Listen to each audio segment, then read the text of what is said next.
ሰላም ከመይ ትኾኑ ቤተሰብና ንሓዚ ብዛዕባ ኣብ ፋይናንስ ጉዳይ ኣመልኪትና ሓደ ሓበሬታ ናባኹም ክነብሎ ኢና።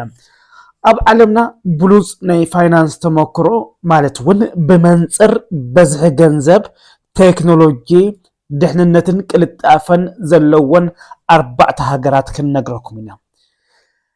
ቀዳማይ ንዓበይቲ ዕዳጋታትን ወፍርን ወይ ከዓ ግሎባል ሃብ ኢልና ንፅውዖ ማለት እዩ። እዚ ኣሜሪካ እዛ ዓዲ ናይ ዓለምና እቲ ዝዓበየ ምንቅስቃስ ገንዘብ ዘለዋ እያ።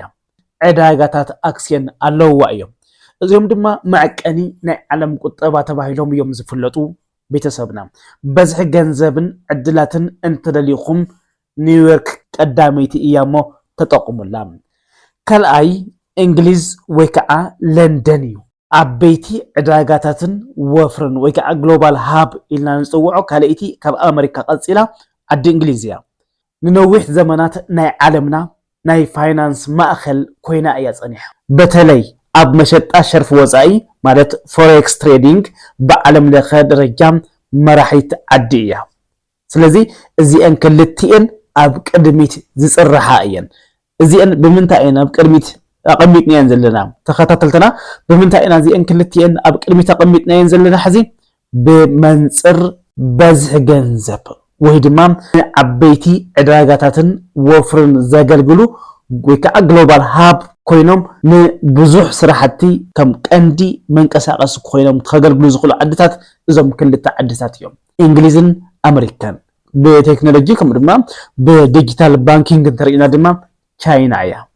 ኣብ ዲጂታል ክፍሊት ወይ ከዓ ዲጂታል ፔይመንት ኢልና ንፅውዖም ሕዚ ዓለምና በፂሓቱ ዘላ ደረጃ ዝሓለፈት ሃገር እያ ሃገር ቻይና። ከምኒ ዊቻት ፔይ፣ አሊፔይ ዝበሃሉ መተግበርታት ወይ ድማ አፕሊኬሽን ብምጥቃም ህዝቢ ካብ ወረቀት ገንዘብ ወይ ድማ ካሽ ወፂኡ ብሞባይል ኣቢልካ ብዝግበር ዕድጊት ጥራሕ እዩ ዝናበር። ኣበይ? ኣብ ሃገር ቻይና ማለት እዩ። ስለዚ በቴክኖሎጂ ወይ ድማ በሞባይል ባንኪንግ እታ ቀዳመይቲ ወይ ድማ እታ ፍልጥቲ ሃገር ቻይና እያ። ዋላ እቲ ኣብ ፅርግያ ዝልምን ተፀጊሙ ዝበሃል ሰብ ከይቀረ QR ኮድ ኢልና ንፈልጦ ኩላትና ንፈልጦ ኢና። QR ኮድ ሒዙ እዩ ዝልምን። ምክንያቱ ኩሉ ስራሕቲ ብምንታይ ስለ ዝኾነ በሞባይል ባንኪንግ ወይ ድማ ካሽለስ ስለ ዝኾነ ማለት እዩ። ስለዚ ዝተኽወሉ ሰብ የለን።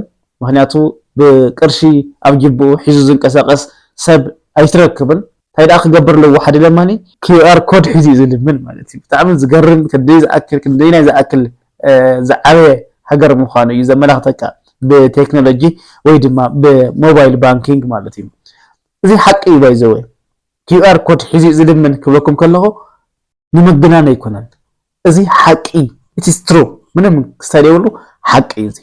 እታ ካልአይቲ ብቴክኖሎጂ ወይ ድማ ብሞባይል ባንኪንግ ብጣዕሚ ዝማዕበለት ሃገረ ስዊድን ከምኡ ድማ ሃገረ ኖርዌይ እየን ክልቲአን ማለት እዩ።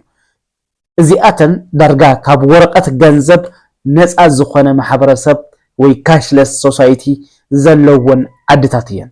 ባንክታትን ብዝተረቐቐ ቴክኖሎጂ ቀልጢፈን ናብ ዲጂታል ዓለም ዘሰጋገራ ዓድታት እየን እዚአን ክልቲአን። እቲ ሳልሳይ ብምንታይ ኢና ክንሪኦ? ፅሬት ምሕደራን ፀጥታን ዝምልከት ማለት እዩ። ኤፊሽንሲ ኤንድ ስቴቢሊቲ።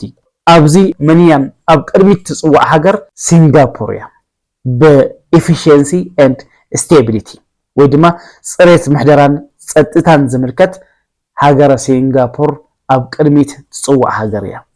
ኣብ ኤሽያ ትርከብ ንእሽተይ ሃገር ክትኸውን እንከላ ሃገረ ሲንጋፖር ናይ ዓለምና እቲ ዝበለፀ ስርዓት ምቁፅፃር ፋይናንስ ወይ ድማ ሬጉሌሽን ዘለዋ ሃገር እያ ሃገረ ሲንጋፖር። ንኩባንያታት ንምምዝጋብ ቀሊል ናይ ፋይናንስ ስርዓታ ግልፅነት ዘለዎ ከምኡ እውን ካብ ብልሽውና ኣሰራርሓ ኮራፕሽን ነፃ ዝኾነ ስርዓት ባንኪ ዝወነነት ዓዲ እያ ሲንጋፖር። ካልእቲ በዚ ጉዳይ እዚ ብልፅቲ ተባሂላ ዝፅዋዕ ስዊዘርላንድ እያ። ንዘመናት ምልክት ድሕንነትን ምስጢርን ሴፍቲ ኤንድ ፕራይቬሲ ተባሂላ ትፍለጥ ሃገር እያ ስዊዘርላንድ።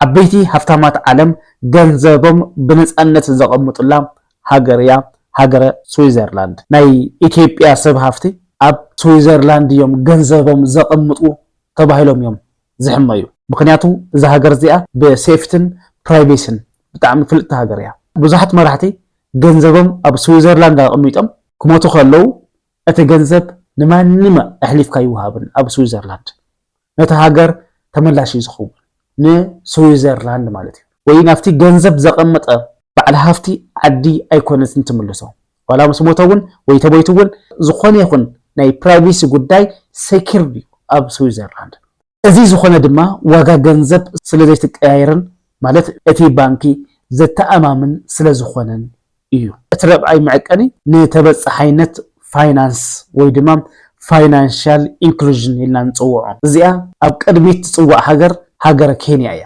ብደረጃ ዓለም ብኤምፔሳ ኩላትና እውን ፈልጦ ኤምፔሳ ኣብ ሃገርና ኣብ ኢትዮጵያ እውን ኣሎ ኣብ ትግራይ እውን ኣሎ እዩ ብደረጃ ዓለም ብኤምፔሳ ወይ ድማ ሞባይል ገንዘብ ዝበሃል መተግበሪ ዕድጊት ኣዝያ እትፍለጥ ሃገር እያ ሃገረ ኬንያ ባንኪ ዘይብሉ ማሕበረሰብ ወይ ድማ አንባንክድ ፖፑሌሽን ዝበሃል ብሞባይል ንክነግድ ክኽእል ብምግባራ ንኢትዮጵያ ሓዊሱ ንብዙሓት ሃገራት ከም ዓባይ ናይ ፋይናንሻል ኢንክሉዥን ኣብነት ኮይና እትርአ ዓዲ እያ ኬንያ ስለዚ ኣብዚ ጉዳይ እዚ እንታይ ሞ ይጠቅም እዚ ምሳና እንታይ ይዘራኸብ ኣለዎም ምስ ኢትዮጵያ እንታይ ይዘራኸብ ኣለዎም እትብሉ ወገናት ኣይትሰኣኑን ይኹን ብቐጥታ ስለ ዝራኸብ እየ ናባኹም ኣቢሉ እየ ዘለኹ ብደንቢ ስለ ዝራኸብ ማለት እዩ ንሱ ድማ ሕዚ ኢትዮጵያ ምስቲ እትጅምሮ ዘላ ናይ ኣክስዮን ዕዳጋ ማለት ካፒታል ማርኬት መብዛሕትኡ እዋን ካብ ኬንያ ናይ ሞባይል ገንዘብ ተመክሮም